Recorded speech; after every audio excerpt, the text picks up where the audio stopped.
नारायणं नमस्कृत्यं नरं चैव नरोत्तमं देवी सरस्वतीं व्यासं ततो जयमुदीरयेत्।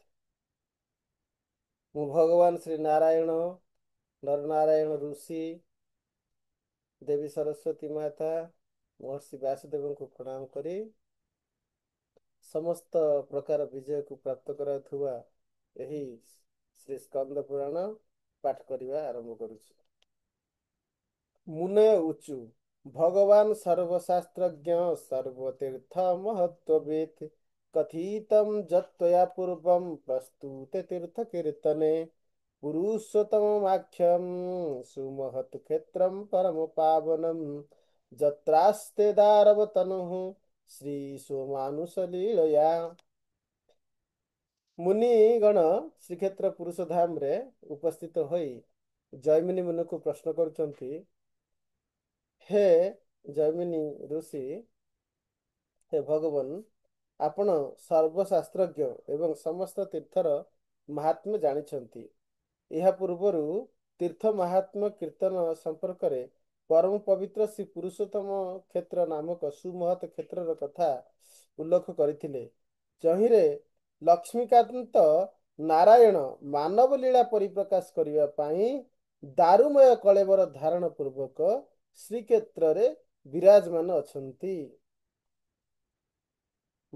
दर्शनाद मुक्तिदः साक्षात् सर्वतीर्थ फलप्रदः तन्नो विस्तरतो ब्रूहि तत्क्षेत्रं केन निर्मितम्। जहाँकर दर्शन रे सर्वतीर्थ भ्रमणर फल प्राप्ति होता है, जहाँकर दर्शन मात्रे मुक्ति प्राप्त होता है, सेई क्षेत्रर महात्म्य आमको विस्तृत भाव वर्णन करंतु एवं सेई क्षेत्र किपरि भावरे निर्मित होइछि, जगन्नाथंकर विग्रह किपरि स्थापना होइछि, ये सब आमको विस्तृत भाव में वर्णना करंतु। यही प्रश्न पचार को माने ना जयमुनि मुनि को पचारुचंती श्रीक्षेत्र रे समस्त मुनि ऋषि गण सम्मिलित होई ज्योति प्रकाश भगवान साक्षात नारायण विभु प्रभु कथम दारुमय अस्मिन् आस्ते परम पुरुष। से स्वयं भगवान साक्षात नारायण परम पुरुष ज्योति स्वरूप होई मध्य केउ कारणरु दारुमय विग्रह रूपरे से परम पावन पुरुषोत्तम क्षेत्र रे विराजित अछंती, ताहा आम्भको वर्णना करंतु। शत्रुमिच्छाम अहे ब्रह्मन् परम कौतूहलम हीनः जतस्त्वं वदता श्रेष्ठः सर्वलोक गुरु मुने। आपणक मुखरु एही प्रसंग शुणिया पई आमे अति इच्छुक होइछु, कारण आपण हेउचंती सुवक्ता एवं समस्त लोकर गुरु। एही परि भाबरे जयमुनि मुनि को यथा विधि प्रणिपातेन परिप्रश्नेन सेवया, परिप्रश्न एवं सेवा सत्कार माध्यम रे समस्त मुनिगण श्रीक्षेत्र महात्म्य जानिबा पई जयमुनि मुनि को प्रश्न करुछंती। सेमानकर प्रश्न रे उपयुक्त भाव संतुष्ट हो जयमुनि मुनि तार उत्तर दौचंती। जयमुनि रुवाच शृणुध्वं मुनयः सर्वे रहस्यं परमं हि तत् अवैष्णवानां श्रवण भक्तिस्तत्र न जायते। महर्षि जयमुनि कहले, हे मुनिगण, यही जो परम रहस्य आत्मक क्षेत्र श्रीक्षेत्र विवरण पूर्व काल रे कार्तिकेय भगवान शंकर मुखर बिंदु श्रवण करथिले। जस्य संकीर्तना देवं सकलम लियते तमः स्कंदेन कथितं पूर्वं श्रुत्वा शंभो उर्मुखा अंबुजात। अर्थात भगवान शंकरଙ୍କ मुखरु पूर्व काल रे कार्तिकेय श्रवण करथिले। समक्षम सिद्ध देवौघ सभयां मंदोरधरे अहम अप्यगमं तत्र देवदेव समर्चितुम। से स्कंद बा कार्तिकेय मंदर पर्वत रे समस्त सिद्ध लोक देवलोक वासी मानकु ସଭାରେ ଉପସ୍ଥିତ ହୋଇ ଏହି ପୁରୁଷୋତ୍ତମ କ୍ଷେତ୍ରର ମାହାତ୍ମ୍ୟ ବର୍ଣ୍ଣନା କରୁଥିଲେ। ସମକ୍ଷମ ମାନେ ସମ୍ମୁଖରେ ସିଦ୍ଧ ଦେବୌ ସିଦ୍ଧ ଦେବୌଘ ସଭାୟାମ୍, ସେଇ ସଭାରେ ଅହମ୍ ଅପ୍ୟଗମମ୍, ମୁଁ ସେଠାକୁ ଯାଇଥିଲି। କାହିଁକି ଯାଇଥିଲେ ଜମିନି ମୁନି? ନା ଦେବ ଦେବମ୍ ସମର୍ଚିତ, ଅର୍ଥାତ୍ ମହାଦେବଙ୍କର ପୂଜା କରିବା ପାଇଁ ଯାଇଥିଲେ। ତାଙ୍କର ବ୍ରତ ଥିଲା, ସେ ପୂଜା କରିବା ସମୟରେ ସେଠି ସେ ଉପସ୍ଥିତ ଥିଲେ।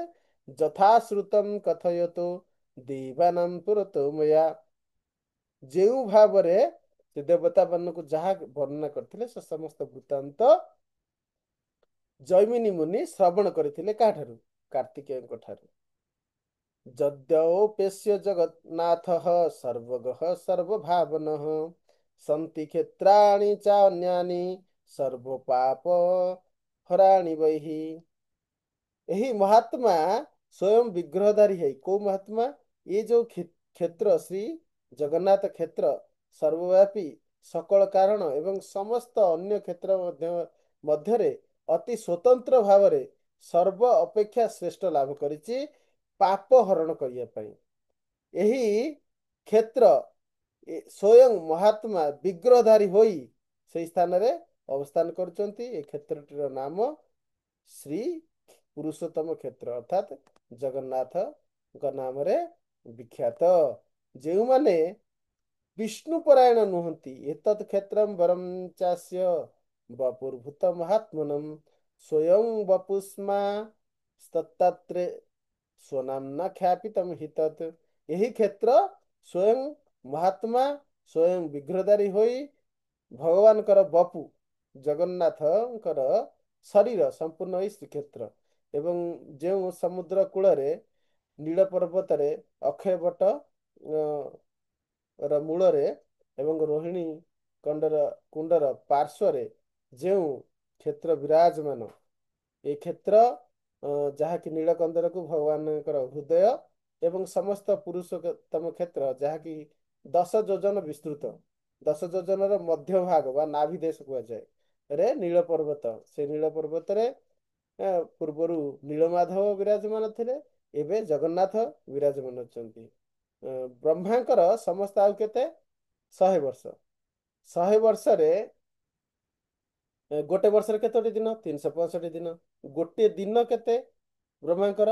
ଗୋଟିଏ ଦିନ ହଉଛି 1000 ଚତୁର୍ଯୁଗ, 1000 ଚତୁର୍ଯୁଗ। ତାହେଲେ ଗୋଟିଏ ଚତୁର୍ଯୁଗରେ କେତେ ଜଣ ମନୁ ଆସିବେ? 71 ଜଣ ମନୁ ଆସିବେ। ତେଣୁକରି ବ୍ରହ୍ମାଙ୍କର ଗୋଟିଏ ଦିନରେ 14 ଜଣ ମନୁ ଆସିବେ, ଗୋଟିଏ ମନୁକର 71 ଚତୁର୍ଯୁଗ ଆସିବ। ତେଣୁକରି 71 ଚତୁର୍ଯୁଗରେ ବର୍ତ୍ତମାନ କେତେ ଯୁଗ ଚାଲିଛି? ବର୍ତ୍ତମାନ ଚାଲିଛି 28ତମ କଳିଯୁଗ। ତାହେଲେ ଏବେ କୋଉ ମନୁ ଶାସନ କରୁଛନ୍ତି? ଏବେ ବୈବସ୍ୱତ ମନୁ ଶାସନ କରୁଛନ୍ତି। ଏଇ ଯୋଉ ସମୟଟା କଣ? ଏଟା ହଉଛି ବ୍ରହ୍ମାଙ୍କର ଦ୍ୱିତୀୟ ପରାର୍ଦ୍ଧର ପ୍ରଥମ ଦିନ। ତେଣୁ ପ୍ରଥମ ଦିନ ଏଟା କୋଉ କଳ୍ପ? ଏଟା ହଉଛି ଶ୍ଵେତ ବରାହ କଳ୍ପ। ଶ୍ଵେତ ବରାହ କଳ୍ପ ପ୍ରଥମେ ଆରମ୍ଭ ହେଇଛି ବ୍ରହ୍ମାଙ୍କର ଦ୍ୱିତୀୟ ପରାର୍ଦ୍ଧ, ଅର୍ଥାତ୍ ବ୍ରହ୍ମାଙ୍କର 50 ବର୍ଷ ପୁରୀ ଯାଇଛି, 51 ବର୍ଷର ପ୍ରଥମ ଦିନ ଆରମ୍ଭ ହେଇଛି।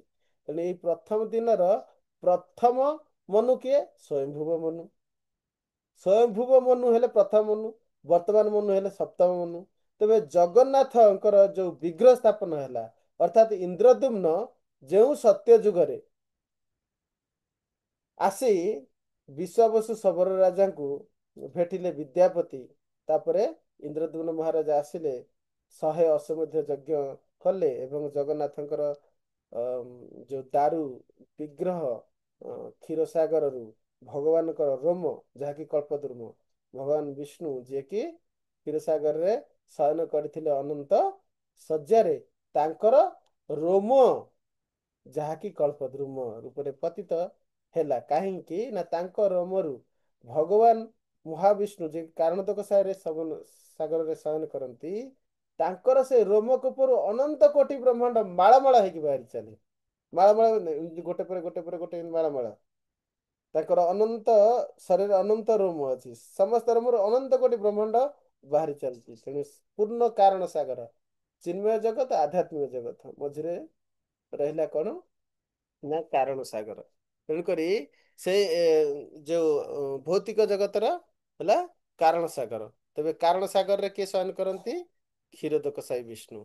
କ୍ଷୀରୋଦକ ସାଇ ବିଷ୍ଣୁ କାରଣଦକ ସାଗରରେ ଶୟନ କଲେ ଯେତେବେଳେ ସେ ନିଶ୍ୱାସ ନିଅନ୍ତି, ଯେତେବେଳେ ସେ ନିଶ୍ୱାସ ନିଅନ୍ତି ତାଙ୍କର ନିଶ୍ୱାସ ନବା ଏବଂ ପ୍ରଶ୍ୱାସ ଛାଡ଼ିବା, ଯେତେବେଳେ ସେ ଛାଡ଼ନ୍ତି ସେତେବେଳେ ବ୍ରହ୍ମାଣ୍ଡ ବାହାରେ, ଅନନ୍ତ କୋଟି ବ୍ରହ୍ମାଣ୍ଡ ବାହାରେ। କେତେ ବ୍ରହ୍ମାଣ୍ଡ? ଅନନ୍ତ କୋଟି ବ୍ରହ୍ମାଣ୍ଡ।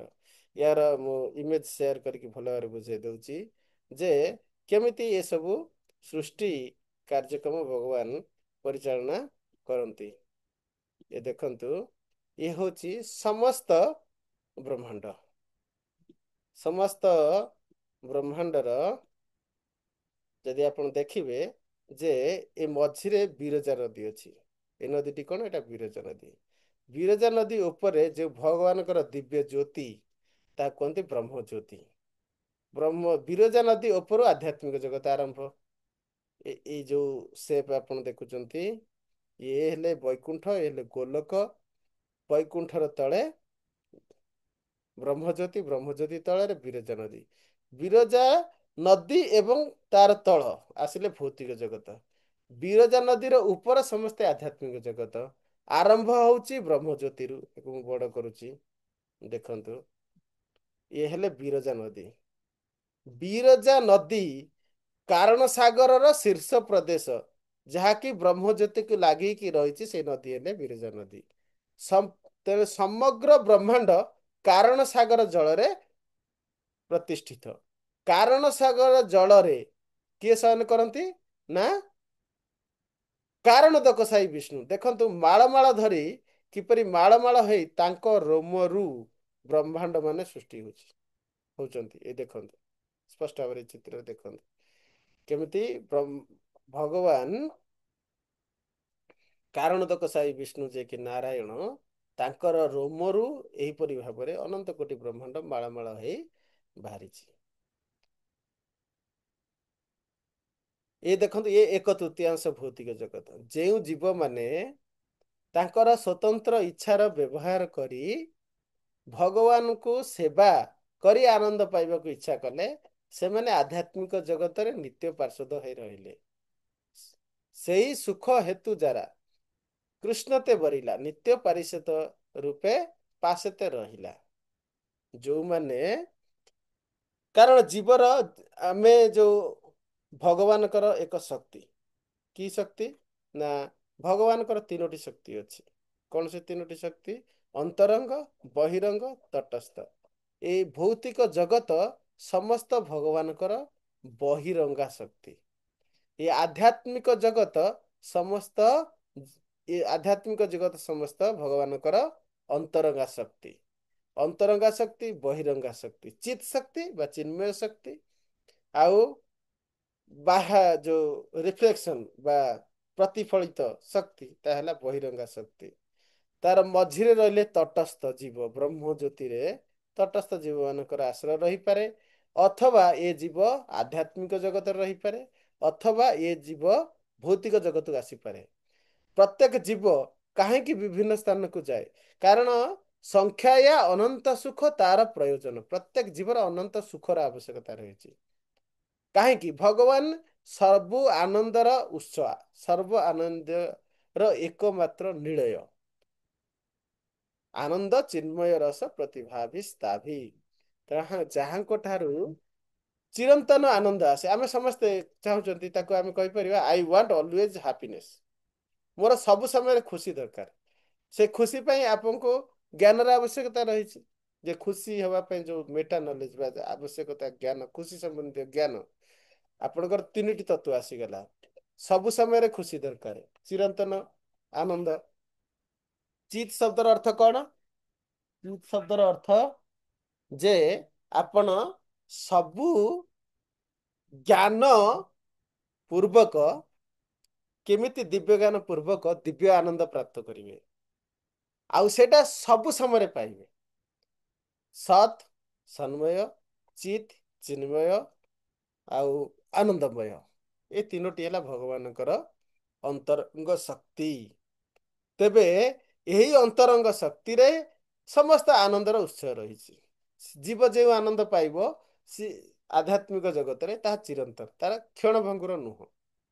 ତେଣୁକରି ଯୋଉ ଭକ୍ତି ବିଷୟରେ ଆର ପୂର୍ବରୁ ଗତକାଲି ଆମେ ଆଲୋଚନା କରିଥିଲେ ଯେ ଜୀବ କାହିଁକି ଏ ଭୌତିକ ଜଗତରେ ସବୁ ସୁଖ ଖୋଜି ଚାଲିଛି, ଯେ ପର୍ଯ୍ୟନ୍ତ ତାର ସାତ୍ଵିକ ଭକ୍ତି ଉଦ୍ରେକ ନ ହେଇଛି, ସେ କଣ ପାରଲୌକିକ ବସ୍ତୁ ଏବଂ ଯେଉଁ ଦୃଷ୍ଟ ବସ୍ତୁ ଭିତରେ ପାର୍ଥକ୍ୟ ଜାଣିପାରିବନି।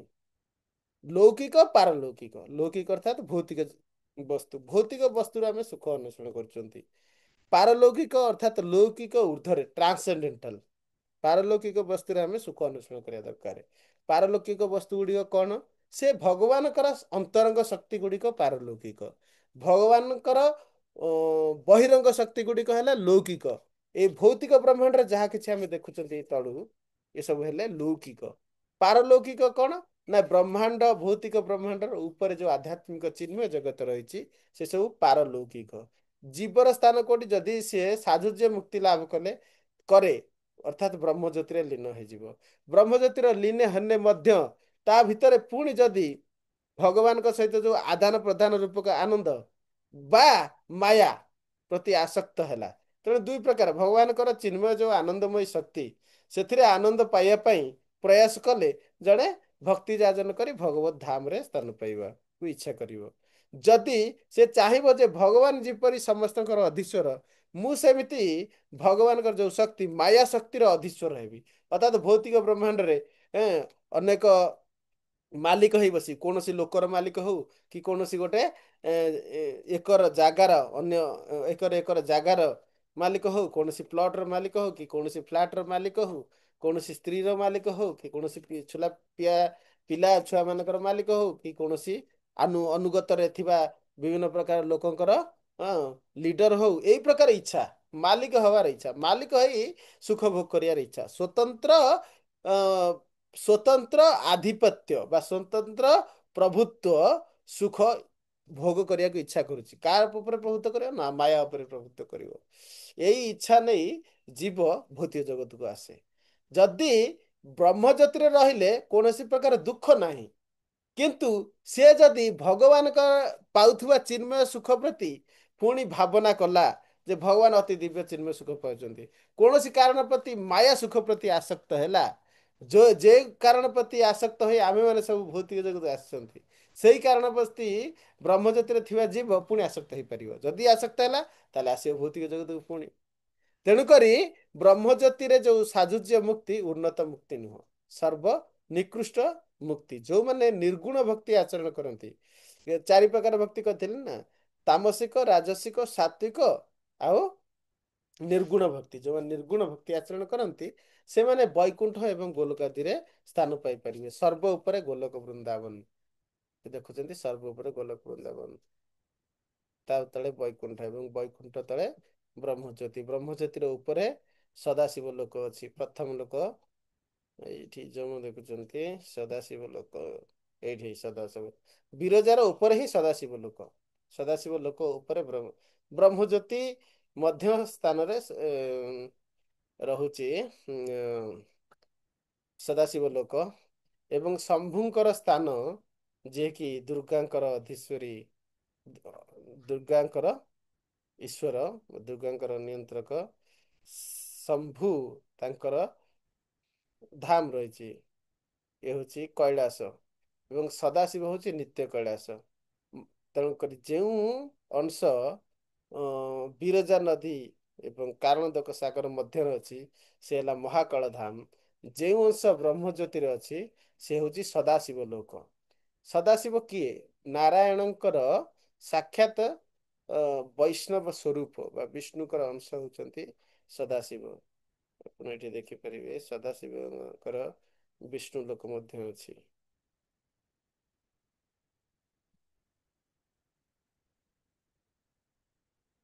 ଏଠି ଦୁର୍ଗା ଦେବୀଙ୍କର ଲୋକ ଅଛି ବୈକୁଣ୍ଠରେ।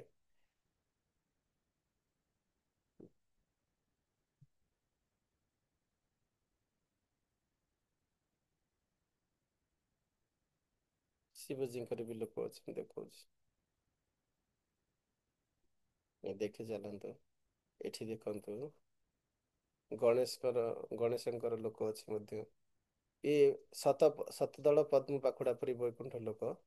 ଏଠି ପ୍ରତ୍ୟେକ ବିଷ୍ଣୁଙ୍କର ତତ୍ଵ ଯେ ଦୁର୍ଗା ଦେବୀ ଯାହାକୁ ଗଣେଶ ରୂପରେ ପ୍ରାପ୍ତ କରିଥିଲେ ପ୍ରାର୍ଥନା କରି ସେ ବିଷ୍ଣୁଙ୍କର ହିଁ ଅଂଶ। ତେଣୁକରି ଗଣେଶଙ୍କର ବୈକୁଣ୍ଠରେ ବିଷ୍ଣୁ ସ୍ୱରୂପ ରହିଛି।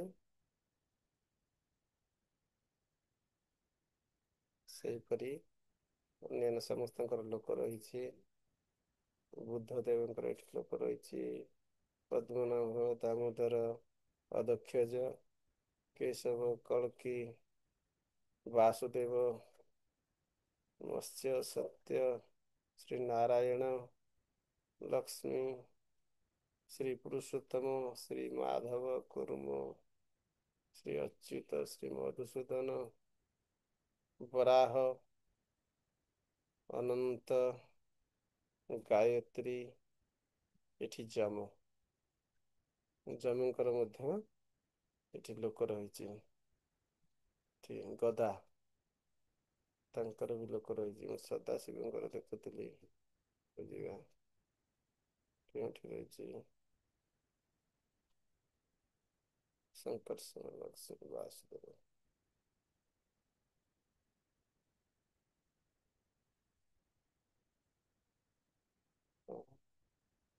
ଟିକେ ରହିଛନ୍ତି ଇନ୍ଦ୍ର, ଇନ୍ଦ୍ରଙ୍କର ବି ଲୋକ ରହିଛି ବୈକୁଣ୍ଠରେ। ଇଏ ବିଷ୍ଣୁ ତତ୍ଵ। ଏଇ ବିଷ୍ଣୁଙ୍କର ଅଂଶ ରୂପରେ ଅନେକ ଇନ୍ଦ୍ର ଜନ୍ମ ନିଅନ୍ତି। ବୈକୁଣ୍ଠରେ ଏ ଯୋଉ ଇନ୍ଦ୍ରଙ୍କର ତତ୍ଵ ରହିଛି ଇଏ ହେଉଛନ୍ତି ବିଷ୍ଣୁ ତତ୍ଵ। ଏବଂ ଭୌତିକ ଜଗତରେ ଯେଉଁ ଇନ୍ଦ୍ର ସ୍ୱର୍ଗ ଲୋକରେ ଯେ ଅଧୀଶ୍ୱର ସେ ଇନ୍ଦ୍ର ସମୟ ସମୟରେ ବିଷ୍ଣୁ ଇନ୍ଦ୍ର ରୂପରେ ଆସନ୍ତି। ଯେ ସମୟରେ ଉପଯୁକ୍ତ ଜୀବ ନଥାନ୍ତି ସେଇ ସମୟରେ ବିଷ୍ଣୁ ଇନ୍ଦ୍ର ରୂପରେ। ଏଇ ଯୋଉ ଇନ୍ଦ୍ରଙ୍କର ସ୍ୱରୂପ ଦେଖୁଛନ୍ତି ଇଏ ହେଉଛନ୍ତି ବୈକୁଣ୍ଠର ଇନ୍ଦ୍ରଙ୍କ ସ୍ୱରୂପ। ସେହିପରି ସମସ୍ତେ ଗଣେଶଙ୍କର ସ୍ୱରୂପ, ଦୁର୍ଗାଙ୍କର ସ୍ୱରୂପ, ସବୁ ବୈକୁଣ୍ଠ ସ୍ୱରୂପ। ଆମେ ପାଇଲେ ନାହିଁ ଶିବଜୀଙ୍କର। ଶିବଜୀଙ୍କର ଏଇଠି ଅଛି କୋଉଠି ଦେଖୁଛି।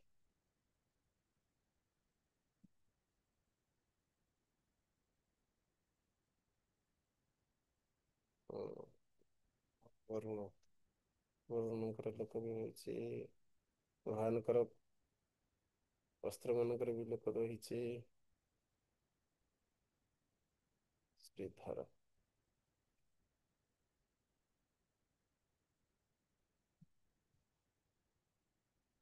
ବାୟୁଙ୍କର ବି ଲୋକ ରହୁଛି। ସାମବେଦ, କୁବେର, ଧର୍ମ, ଶଙ୍ଖବେଦ, ଅଯୋଧ୍ୟା, ଶଙ୍କର୍ଷଣ,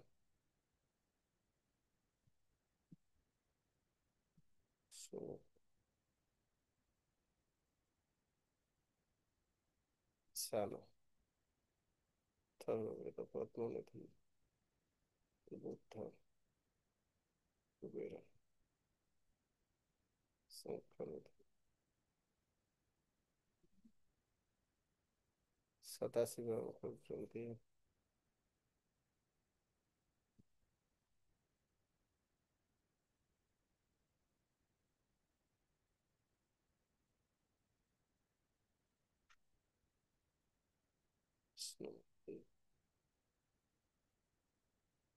ଶ୍ରୀ ଶଙ୍କର୍ଷଣ, ଶ୍ରୀ ଶଙ୍କର୍ଷଣ ପ୍ରଥମ ଚତୁର୍ଭୁଜ, ଦ୍ୱିତୀୟ ଚତୁର୍ଭୁଜ।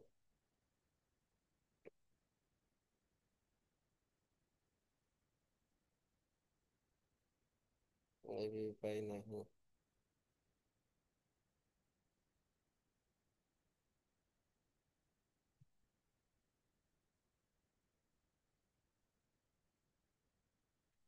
ଶଙ୍କର୍ଷଣ ଦ୍ୱାର ଦେଶ ରହିଛନ୍ତି ଏପଟେ। ଏପଟେ ଭଦ୍ର, ସୁଭଦ୍ର ଦ୍ୱାର ଦେଶ ରହିଛନ୍ତି। ଏଠି ବାମନ ଏପଟେ କୁମୁଦାକ୍ଷ, ଅଗ୍ନି ଅଛନ୍ତି। ଶଙ୍କର୍ଷଣ ଶଙ୍କର୍ଷଣ କରୁଛନ୍ତି ସଦାଶିବ। ବିଷ୍ଣୁମୂର୍ତ୍ତି, ଶ୍ରୀ ବିଷ୍ଣୁମୂର୍ତ୍ତି।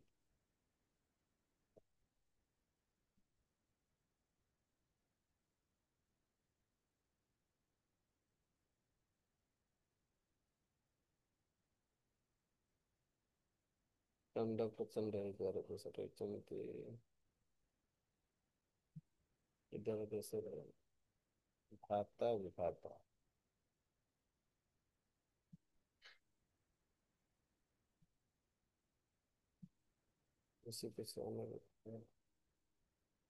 ଠିକ ଅଛି ମୁଁ ପାଉନି ଏବେ।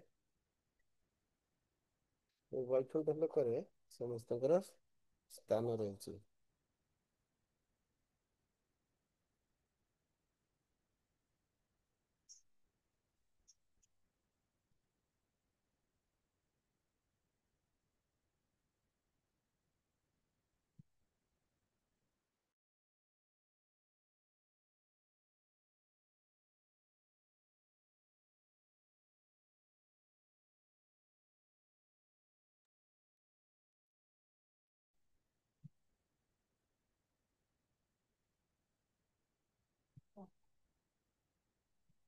ଠିକ ଅଛି, ତେଣୁକରି ଏହିପରି ଭାବରେ ଧାମ ରହିଛି। ଏଠି ଆପଣ ଦେଖୁଛନ୍ତି ସଦାଶିବ ଲୋକ, ତାର ତଳେ କୈଳାସପତି ଶମ୍ଭୁ ରହିଛନ୍ତି ଏବଂ ପାର୍ଶ୍ୱରେ ମାୟାଦେବୀ ଦୁର୍ଗା ଦେବୀ ରହିଛନ୍ତି ଏବଂ କାରଣ ସାଇ ବିଷ୍ଣୁଙ୍କ ପାର୍ଶ୍ୱରେ ରମା ଦେବୀ ବା ଲକ୍ଷ୍ମୀ ରହିଛନ୍ତି। ଏଇ ଯୋଉ ଗୋଟେ ଗୋଟେ ବଲ୍ ସଦୃଶ ଦେଖୁଛନ୍ତି ଏ ସବୁ ବ୍ରହ୍ମାଣ୍ଡ, ସେଇ ବ୍ରହ୍ମାଣ୍ଡ ଭିତର ଏଇ ଗୋଟିଏ ବ୍ରହ୍ମାଣ୍ଡକୁ ବଡ କରାଯାଇଛି। ଏଠି ଗୋଟିଏ ବ୍ରହ୍ମାଣ୍ଡରେ ଯୋଉ ତଳେ କ୍ଷୀରୋଦକ ସାଗର ରହୁଛି, ଏଠି କ୍ଷୀରୋଦକ ସାଇ ତଳେ ଯୋଉ ସାଗର ହଉଛି ଗର୍ଭୋଦକ ସାହି, ଏଠି ଗର୍ଭୋଦକ ସାଗରରେ ଗର୍ଭୋଦକ ସାଇ ବିଷ୍ଣୁ ଶୟନ କରୁଛନ୍ତି ଏବଂ ସେ ସବୁ ସମୟରେ ଅନନ୍ତ ଶଯ୍ୟାରେ ଶୟନ କରୁଛନ୍ତି ଏବଂ ଲକ୍ଷ୍ମୀ ମାତା ପାଦ ପ୍ରକ୍ଷାଳନ କରୁଛନ୍ତି। ସେପରି କ୍ଷୀରୋଦକ ସାଗର ଏଇଠି ରହିଛି। ଏଇ କ୍ଷୀରୋଦକ ସାଗରରେ କ୍ଷୀରୋଦକ ସାଇ ବିଷ୍ଣୁ ଶୟନ କରୁଛନ୍ତି ଅନନ୍ତ ଶଯ୍ୟା ଉପରେ। ଏଇ କ୍ଷୀରୋଦକ ସାଗରରୁ କ୍ଷୀରୋଦକ ସାଗରରେ ଶୟନ କରୁଥିବା ବିଷ୍ଣୁଙ୍କର ଲୋମରୁ ଯେଉଁ ଗୋଟେ ଲୋମ ପତିତ ହେଲା, ତା ଦାରୁ ବିଗ୍ରହ ରୂପରେ ଯାହାକି ଆମର ସାଗର ରହିଛି ଚକ୍ରତୀର୍ଥ ରୋଡ ପାଖରେ, ସେଇ ସାଗର ପାଖରେ ଭାସି ଭାସି ଆସି ଲାଗିଲେ ଦାରୁ ବିଗ୍ରହ ଏବଂ ସେଇ ଦାରୁ ବିଗ୍ରହରୁ ଦାରୁ ବ୍ରହ୍ମଙ୍କର ପ୍ରସ୍ତୁତି ସ୍ଵୟଂ ବିଶ୍ଵକର୍ମା ଆସି କରିଥିଲେ। ତ ଏଇ ପ୍ରସଙ୍ଗ ବୁଝେଇବାକୁ ଯାଉଛନ୍ତି ଜୈମିନୀ ମୁନି। ଏ କ୍ଷେତ୍ର ସ୍ଵୟଂ ଭଗବାନଙ୍କ ଶରୀର। ଏଇ କ୍ଷେତ୍ରର ମାହାତ୍ମ୍ୟ ଯେ ଏହା ସମ୍ପୂର୍ଣ୍ଣ ମୁକ୍ତି ପ୍ରଦାନକାରୀ କ୍ଷେତ୍ର। ଯେ କେହି ଏଇ ଧାମରେ ଆସି ମୃତ୍ୟୁବରଣ କରନ୍ତି, ସେମାନଙ୍କୁ ମୁକ୍ତି ପ୍ରାପ୍ତ ହୁଏ। କେହି ଅକ୍ଷୟ ବଟର କଳ୍ପବୃକ୍ଷ ବଟର ଛାୟା ତଳେ ଆସିଲେ ସେମାନଙ୍କର ସମସ୍ତ ବ୍ରହ୍ମ ହତ୍ୟା ଆଦି ପାପ ନଷ୍ଟ ହୁଏ। ଏଇ କ୍ଷେତ୍ରରେ ଏକ କ୍ଷଣ ରହିଲେ ମଧ୍ୟ, ଏକ କ୍ଷଣ ଅର୍ଥାତ ଏକ ସେକେଣ୍ଡ, ଏକ ଅଶ୍ୱମେଧ ଯଜ୍ଞର ଫଳ ପ୍ରାପ୍ତି ହୁଏ। ଆପଣ ଯଦି ଗୋଟେ ଘଣ୍ଟା ରହିଲେ ତାହେଲେ 3600 ଅଶ୍ୱମେଧ ଯଜ୍ଞର ଫଳ ପାଉଛନ୍ତି। ଏଇ କ୍ଷେତ୍ରରେ ଯିଏ ପୁରୁଷୋତ୍ତମ ଜଗନ୍ନାଥ ବା ନୀଳମା ପୂର୍ବରୁ ନୀଳମାଧବଙ୍କର ଯିଏ ଦର୍ଶନ କରନ୍ତି, ସେ ମୁକ୍ତି ଲାଭ କରନ୍ତି। ଏଇ କ୍ଷେତ୍ରରେ ଦର୍ଶନ କରି, ଏ କ୍ଷେତ୍ରରେ ମୃତ୍ୟୁ ବର୍ଣନ କରି ଯେକୌଣସି ଜାଗାରେ ମୃତ୍ୟୁବରଣ କଲେ ବି ମୁକ୍ତି ପ୍ରାପ୍ତ ହବ। ଏ କ୍ଷେତ୍ରକୁ ଆସିଛନ୍ତି ଜଗନ୍ନାଥଙ୍କ ଦର୍ଶନ କରିନାହାନ୍ତି, ଖାଲି ସିନ୍ଧୁ ସ୍ନାନ କରିଛନ୍ତି, ଆଉ ଏଠି ବି ମଲେନି ଆଉ କୋଉଠି ମଲେ, ତାହେଲେ ବି ତାଙ୍କର ମୁକ୍ତି ଲାଭ ହବ। ସିନ୍ଧୁ ସ୍ନାନ କରିଛନ୍ତି କିନ୍ତୁ ଜଗନ୍ନାଥଙ୍କ ଦର୍ଶନ କରିନାହାନ୍ତି, ତଥାପି ମୁକ୍ତି ହଉଛି। ସିନ୍ଧୁ ସ୍ନାନ କରିନାହାନ୍ତି, ଜଗନ୍ନାଥଙ୍କର ଦର୍ଶନ କରିନାହାନ୍ତି, ଏ କ୍ଷେତ୍ରକୁ ବି ଆସିନାହାନ୍ତି, ବାହାରେ ଆଉ କୋଉଠି ମରିଗଲେ, କିନ୍ତୁ ଜଗନ୍ନାଥଙ୍କର ନିର୍ମାଲ୍ୟ ସେବନ କରୁଛନ୍ତି, ତାହେଲେ ବି ମୁକ୍ତି ପ୍ରାପ୍ତ ହେବ। ଏସବୁ ବିଧାନ ରହିଛି। ତେବେ ଭଗବାନଙ୍କର ମହିମା ଜାଣି ଦର୍ଶନ କଲେ, ଭଗବାନ ପ୍ରତି ଶ୍ରଦ୍ଧା ଯୁକ୍ତ ହୋଇ ଭକ୍ତିଭାବ ଆସିଲେ ନିଶ୍ଚିତ ଭାବରେ ଅତି ସହଜରେ ପୁରୁଷୋତ୍ତମ କ୍ଷେତ୍ରରେ ଭଗବାନ ଶ୍ରୀ ଜଗନ୍ନାଥଙ୍କ କୃପାରୁ ସମସ୍ତଙ୍କର ମୁକ୍ତି ଲାଭ ହେଇପାରିବ। ତତ୍ର ଯେ ସ୍ଥାତୁମ୍ ଇଚ୍ଛନ୍ତି ତେ ସର୍ବେ ଅପି ହତାମହସଃ କିଂ ପୁନସ୍ତତ୍ର ତିଷ୍ଠନ୍ତୁ ଯେ ପଶ୍ୟନ୍ତି ଗଦାଧରମ୍। ସେଇ ସ୍ଥାନରେ ଯେଉଁ ବ୍ୟକ୍ତିମାନେ ଅବସ୍ଥାନ କରିବାକୁ ଇଚ୍ଛା କରନ୍ତି, ତାଙ୍କର ସମସ୍ତ ପାପ ବିନଷ୍ଟ ହୋଇଥାଏ ଏବଂ ଯେଉଁ ଭାଗ୍ୟବାନ ବ୍ୟକ୍ତି ଏଠାରେ ବାସ କରି ଶ୍ରୀ ଗଦାଧରଙ୍କର ଶ୍ରୀମୂର୍ତ୍ତି ଦର୍ଶନ କରୁଛନ୍ତି, ସେମାନଙ୍କର ସୌଭାଗ୍ୟ ବର୍ଣ୍ଣନା ଅତୀତ। ତାର ଅର୍ଥ ଏଇ କ୍ଷେତ୍ରରେ ଯୋଉମାନେ ବାସ କରି ଭଗବାନଙ୍କର ଶ୍ରୀମୂର୍ତ୍ତି ଦର୍ଶନ କରନ୍ତି, ତାଙ୍କର ସେବା କରନ୍ତି, ଏମାନେ ସମସ୍ତ ପାପରୁ ଯେ ମୁକ୍ତ, ଏଥିରେ କୌଣସି ସନ୍ଦେହ ନାହିଁ। ଏବଂ ଏମାନଙ୍କର ସୌଭାଗ୍ୟ ବର୍ଣ୍ଣନା ଅତୀତ। अहो तत्परमं क्षेत्रं विस्तृतं दश योजनैः तीर्थराज्यस्य सलिलादुत्थितं बालुकाचितम्। अर्थात यही परम रमणीय अति आश्चर्य क्षेत्र 10 योजन विस्तृत। एक योजन है केते 13 किलोमीटर, 10 योजन 130 किलोमीटर।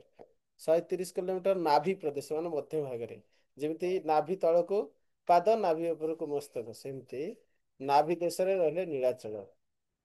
नीलाचलर सेपटକୁ 65 किलोमीटर, एपटକୁ 65 किलोमीटर ଏବଂ ମଧ୍ୟ ଭାଗରେ 65 किलोमीटर ସମୁଦ୍ର ମଧ୍ୟକୁ ମଧ୍ୟ 65 किलोमीटर ପର୍ଯ୍ୟନ୍ତ ବିସ୍ତାର ଲାଭ କରିପାରିବ। ପୁରା କ୍ଷେତ୍ର ହଉଛି ଶଙ୍ଖ କ୍ଷେତ୍ର। ଶଙ୍ଖ କ୍ଷେତ୍ରର ଯେଉଁଠୁ ଶଙ୍ଖ କ୍ଷେତ୍ର ଆରମ୍ଭ ହଉଛି, ତାର ମୂଳ ଦେଶରେ ଶଙ୍ଖ, ଯଦି ଗୋଟେ ଗୋଟେ ଶଙ୍ଖ ବାହାର କରି ଦେଖଉଛି ଏବେ,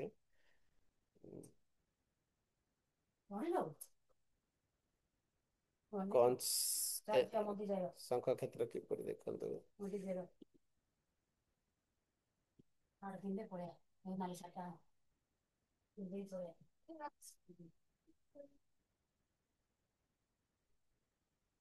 ଏଇ ଶଙ୍ଖ ଧର ଏଇଭଳି ବଡ଼ କରିବେ ଶଙ୍ଖ।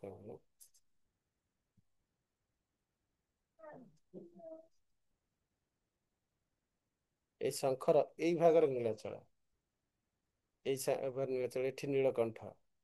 ଯେଉଁଠି ଇନ୍ଦ୍ରଦ୍ୟୁମ୍ନ ସାରର ରହିଛନ୍ତି, ସେଠି ନୀଳକଣ୍ଠ ଅଛନ୍ତି। ଗୁଣ୍ଡିଚା ମାତାଙ୍କ ମନ୍ଦିର ଅଛି, ଏଇଠି ଇନ୍ଦ୍ରଦ୍ୟୁମ୍ନ ସରୋବର। ସେହିପରି ଏଇ ଯୋଉ ଶଙ୍ଖର ଏଇ ଯେତିକ ଭାଗ ଦେଖୁଛନ୍ତି, ଏତିକ ଭାଗ ସମୁଦ୍ର ମଧ୍ୟରେ। ଏଇ ଭାଗରେ ରହୁଛନ୍ତି ଲୋକନାଥ।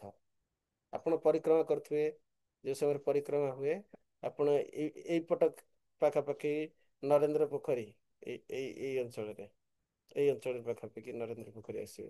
ଏଇଠି ଜଗନ୍ନାଥ ମନ୍ଦିର ଏଇ ଅଞ୍ଚଳରେ ଆସିବ।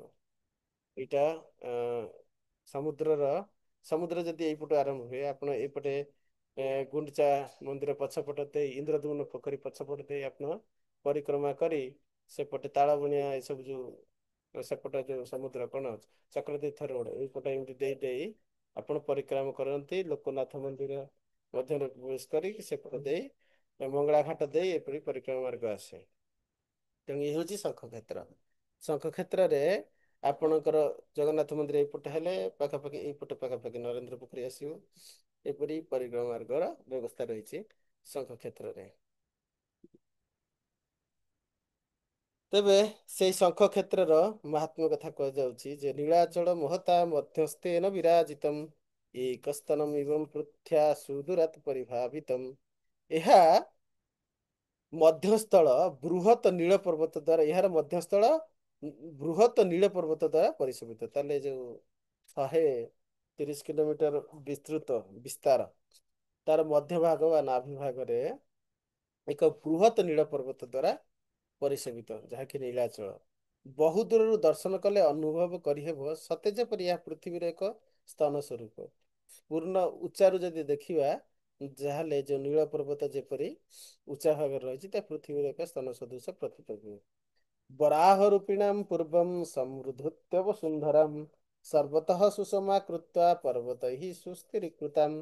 ପୂର୍ବ କାଳରେ ଶ୍ରୀ ବରାହ ବିଗ୍ରହଧାରୀ ନାରାୟଣ ପ୍ରଳୟ ଜଳରେ ନିମଗ୍ନା ପୃଥିବୀକୁ ଉଦ୍ଧାର କରନ୍ତେ ପିତାମହ ବ୍ରହ୍ମା ତାହାଙ୍କୁ ସର୍ବତ ଭାବରେ ସୁଶୋଭିତ କରି ଓ ପର୍ବତ ପରିବେଷ୍ଟନ କରି ଅତି ସୁନ୍ଦର ପର୍ବତ ରୂପରେ ସୁସ୍ଥିରା କରିଥିଲେ। ବ୍ରହ୍ମା ଯେତେବେଳେ ଜଳରୁ ଉଦ୍ଧାର କଲେ ବରାହ ଦେବ ପୃଥିବୀ ମାତାକୁ, ବ୍ରହ୍ମା ଏଇ କ୍ଷେତ୍ରକୁ ଅତି ସୁନ୍ଦର ସୁଶୋଭିତ କରି ପର୍ବତ ପରିବେଷ୍ଟନ କରି ଅତି ସୁନ୍ଦରରେ ସ୍ଥିରୀକୃତ କରିଥିଲେ। ସୃଷ୍ଟ୍ୱାಂ ଚରାଚରମ୍ ସର୍ବମ୍ ତୀର୍ଥାନି ସ ବିଦାମ୍ବରଃ କ୍ଷେତ୍ରାଣି च ଯଥା ସ୍ଥାନମ୍ ସନ୍ନିବେଶ୍ୟ ଯଥା ପୁରା ତतो ବିଚିନ୍ତୟାମାସ ସୃଷ୍ଟି ଭାର ନିପୀଡ଼ିନଃ ପୁନରେତାं କ୍ରିୟାं ଗୁରୁର୍ଭିଃ ନ ଲଭେୟଂ କଥं ତ୍ୱେତି तापत्रयाभिभूता हि मुच्यन्ते जन्तवः कथम् एवं चिन्तयमानस्य मतिराशिष प्रजापतेः मुक्त्यो कारणं विष्णुः स्तोष्योऽहं परमेश्वरम्। ସେହି ପରମ ଜ୍ଞାନୀ ଶ୍ରେଷ୍ଠ ବ୍ରହ୍ମା ଯେ ଚରାଚର ଜଗତର ସୃଷ୍ଟି କରି ତୀର୍ଥ ନଦୀ ସାଗର ବିଭିନ୍ନ କ୍ଷେତ୍ର ଯଥାସ୍ଥାନରେ ସ୍ଥାପନ ପୂର୍ବକ ସୃଷ୍ଟି କରି ସାରିଲା ପରେ ସେ ସୃଷ୍ଟି ଭାବରେ ସୃଷ୍ଟିର ଯୋଉ ଭାରରେ ସୃଷ୍ଟିକୁ କରୁଥିବାର ଯୋଉ କଷ୍ଟ ବା ଯୋଉ ପୀଡ଼ା ଭାରରେ ପ୍ରପୀଡ଼ିତ ହୋଇ ମନେ ମନେ ଚିନ୍ତା କରି ଭାବିଲେ ଯେ କିପରି ମୋତେ ବାରମ୍ବାର ଏହି ଘୋର କର୍ମ କରିବାକୁ ପଡ଼ିବ ନାହିଁ। ଏ ଗୁରୁତର କାର୍ଯ୍ୟ ପୁନର୍ବାର ନ କରି ମୁଁ କିପରି ଆଧ୍ୟାତ୍ମିକ ଆଦି ତାପତ୍ରୟର ସନ୍ତାପିତ କରି ମୁକ୍ତି ଲାଭ କରିପାରିବି, ଏହାର ବ୍ୟବସ୍ଥା ଦରକାର। ଏହି ଭାବରେ ଚିନ୍ତାଶୀଳ ହୋଇ କେବଳ ମୁଁ ନୁହଁ, ମୋର ସମସ୍ତ ବର୍ଷଗଣ ବା ପ୍ରଜାଗଣ କିପରି ଭାବରେ ଅତି ସହଜରେ ମୁକ୍ତି ଲାଭ କରିବେ, ସେଇ ବ୍ୟବସ୍ଥା କେମିତି ମୁଁ ସେ ପ୍ରାପ୍ତ ହବ, ସେକୁ ଖୋଜିବାକୁ ଲାଗିଲେ। ସେଥିପାଇଁ ସେ ପରମେଶ୍ୱର ବିଷ୍ଣୁଙ୍କ ନିକଟକୁ ଯାଇ ତାଙ୍କୁ ପ୍ରାର୍ଥନା କରି ସ୍ତବ କରିବାକୁ ଲାଗିଲେ ଏବଂ ପ୍ରଶ୍ନ କଲେ। ବ୍ରହ୍ମ ଉବାଚ, ବ୍ରହ୍ମା କହୁଛନ୍ତି, ନମସ୍ତେ ଜଗଦାଧାର ଶଙ୍କ ଚକ୍ର ଗଦାଧର ଯତ୍ନାଭିପଙ୍କଜା ଦେବ ଜାତହଂ ବିଶ୍ୱ ସୃଷ୍ଟିକୃତ परमात्मा स्वरूपम ते त्वं वेत्सि वै जगन्मय जन्मायया जगत् सर्वं निर्मितं महदादिकं जन्निश्वास समुद्भूतं शब्द ब्रह्म त्रिधा भवत् उपजीव्य तदेवाहं मत्सृजं भुवनानि बहि त्वत्त्वनान्यत् स्थूलसूक्ष्म दीर्घर्षादि किञ्चन विकारभेद अभेदैर्भगवन् त्वमेदं चराचरम्। ବ୍ରହ୍ମା ପ୍ରାର୍ଥନା କରୁଛନ୍ତି, ହେ ଶଙ୍ଖ ଚକ୍ର ଗଦାଧର ଧାରୀ, ହେ ଜଗତର ଆଧାର, ଏ ବିଶ୍ୱର ସୃଷ୍ଟିକର୍ତ୍ତା ଆପଣ ହୋଇ ମଧ୍ୟ ଆପଣଙ୍କର ନାଭି ପଙ୍କଜରୁ ମୁଁ ଜନ୍ମ ନେଇଛି। ମୁଁ ଆପଣଙ୍କୁ ନମସ୍କାର କରୁଛି। ମୁଁ ସୃଷ୍ଟିକର୍ତ୍ତା ହେଲେ ମଧ୍ୟ ଆପଣ ବାସ୍ତବରେ ସୃଷ୍ଟିକର୍ତ୍ତା, କାରଣ ଆପଣଙ୍କର ନାଭି ପଙ୍କଜରୁ ମୁଁ ଜାତ ହୋଇଛି। ହେ ଜଗତ ଆତ୍ମା, ଆପଣ ପରମାତ୍ମା ସ୍ୱରୂପ, ଆପଣ ହିଁ କେବଳ ଆପଣଙ୍କୁ ଜାଣନ୍ତି। ଆମର ଆପଣଙ୍କ ମାୟା ଦ୍ଵାରା ମହତ ତତ୍ଵ ଆଦି ସୃଷ୍ଟି ହେଉଛି। ଯେଉଁ ମହତ ତତ୍ଵରେ ଅଖିଳ ଜଗତ ସୃଷ୍ଟି ହେଇଛି। ଅଖିଳ ଜଗତ କେମିତି ମହତ ତତ୍ଵରୁ ସୃଷ୍ଟି ହେଇଛି? ଯେ ପଞ୍ଚ ଭୂତ, ପଞ୍ଚ ତନ୍ମାତ୍ର, ପଞ୍ଚ ଜ୍ଞାନେନ୍ଦ୍ରିୟ, ପଞ୍ଚ କର୍ମେନ୍ଦ୍ରିୟ, ମନ, ବୁଦ୍ଧି, ଅହଙ୍କାର, ଏ ହେଲେ 23 ତତ୍ଵ। ପୁଣି ଚେତନା, ଚେତନା ଯେ ସତ୍ଵ ରଜ ତମ ଏଇ ଗୁଣର ଆଶ୍ରୟ କରି ଆମର ଚେତନାରେ ଆମେ ବିଭିନ୍ନ ପ୍ରକାର ଇଚ୍ଛା ବା ବିଭିନ୍ନ ପ୍ରକାର ଗୁଣର ଆଶ୍ରୟ ନେଇ ଆମେ ବିଭିନ୍ନ କାର୍ଯ୍ୟ କରିବାକୁ ପ୍ରୟାସ କରୁଛୁ। ବିଭିନ୍ନ ଭୋଗ ପ୍ରବୃତ୍ତି ଆସୁଛି। ତେଣୁକରି ତାହା ହେଲା ଚେତନା। ଚେତନା ଯଦି ଶୁଦ୍ଧ ହୁଏ, କଣ୍ଟାମିନେଟେଡ କନସିୟସନେସ୍ ହଉଛି କଳୁଷିତ ବା ବିଶୁଦ୍ଧ ଦୂଷିତ ଚେତନା। ଯେତେବେଳେ ବିଶୁଦ୍ଧ ଚେତନା ଆସିବ, ତା ସତ୍ଵ ସତ୍ ଚିତ୍ ଆନନ୍ଦମୟ ହେବ। ତା ଦ୍ୱାରା ଜୀବ ଜାଣିବ ଯେ ସେ ଭଗବାନଙ୍କର ସେବକ ଏବଂ ଭଗବାନ ହେଉଛନ୍ତି ସେବ୍ୟ। ଏଇ ଚେତନାରେ ରହି ସେ ସେବା କରିପାରିବ। ହରେ କୃଷ୍ଣ। କଣ ହେଲା?